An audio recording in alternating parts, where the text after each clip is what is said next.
Hey there, it's me, Julie Fei-Fan Balzer, and I'm back with another Exploring Art Products video. And today we're going to be looking at Doodle Stix. So what are Doodle Stix? These are Doodle Stix. They're silicone-tipped mixed media tools from Imagine Crafts, and you get 5 of them in a packet, and they sort of look like paintbrushes, except that they have these silicone tips, and the back has lots of explanation of what obviously Imagine Crafts thinks that you should do with it using their products and paint and blah, blah, blah, blah. They were introduced to me by Andrea at a Work of Heart, which is where I got them. And she was like, they are the greatest tools to use with the jelly plate. And so, have to have them because I love my jelly plates. So we're going to compare them to, I have some bamboo skewers. I have some just backs of paintbrushes. And I have a sort of like chiseled back of a paintbrush. And those are the usual tools that I use to do basically what we're going to use with the Doodle Stick. So I'm just going to put some paint out onto my jelly plate. And then we're going to begin by exploring what the different tips do. Now, the tips are, you can use them either sort of wide or not wide. I don't know how to describe it. It's like a chisel or something, and you can use the wide tip or the narrow. So what I ended up doing as I went across the plate is I went sort of wide, not wide, wide, not wide to kind of see what all the different tips did. And then I just wiped off the excess paint onto a paper towel, because of course what you're doing with the Doodle Stix is removing paint, so you need to have somewhere to go. If you just let it sit on the tool, it's gonna stop removing paint after a while. So you can see, like, here's an example of one that's super duper wide. You can see it really pulling the paint off that jelly plate.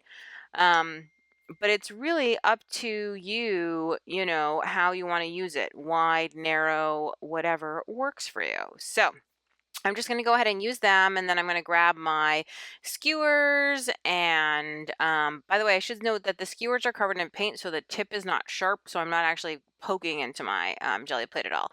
And my paintbrushes, and then I'm going to grab some jelly paper and I'm going to print. The proof is in the print, as they say. So let's see. So here is a whole page, and you can see that wide and thin, wide and thin, wide and thin marks that are made by the Doodle Stix.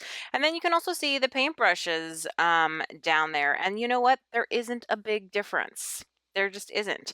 Not in the marks that you end up seeing. There is kind of a difference and how it feels in your hand and how it feels when you're using it, because the Doodle Sticks kind of glide in a way that paintbrushes don't, but in the finished result there really isn't a big difference. So I thought I would try out doing some circles and some other kind of shapes as opposed to lines, thinking that maybe those might be a little bit different with the Doodle Sticks. And I wanted to take advantage also of some of the fat thins things. Now I am writing my name here, but as you know, if you've ever done any jelly printing, this is going to end up backwards unless you write backwards. So this is really just a test of seeing how it does with curves and overlapping and that kind of stuff. And I'm using a skewer here, so we're trying to compare skewer to Doodle Stix.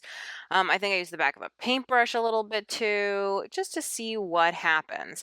And boom, there you go. That's the skewer print you can see here. Now we're going to the Doodle Stick. And the biggest difference that I can see is you can kind of get a calligraphic look with the Doodle Sticks because they do that thick, thin thing. And basically a paintbrush or a skewer is always going to be one width no matter what you do. So that's sort of a difference right there. So more experiments. This time I thought I would just see, how it felt to do an entire thing just in Doodle Stick. So I did a very simple pattern. I think everybody can draw some lines, just removing as much paint as possible to create something graphic. And you can see it looks pretty cool. The lines are all pretty uniform. It does a nice job. Again, it feels really nice in your hand. I think that's the thing I like the best, is that when you're removing the paint, it just feels really smooth, almost like you're writing with a pen. And even the ghost print there looks great.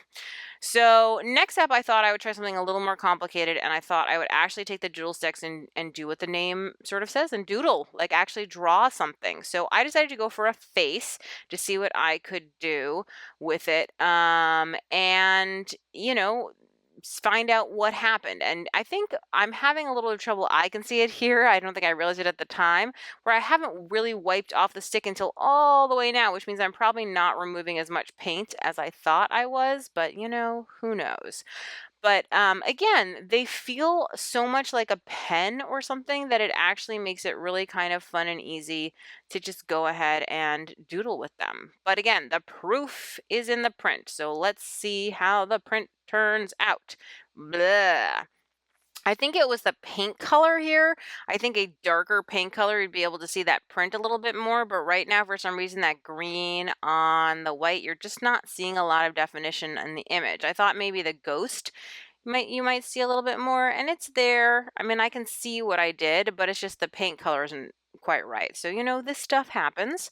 So I decided to go ahead and to try out doing it in a different color. So you can see that's why I have the blue paint out, and I'm basically just doing a face again and keeping it pretty similar. I think I added some writing, but boom, there you go. Different paint color, better results. So sometimes, it's the paint when you're working with this stuff, but that's not about the Doodle Stix.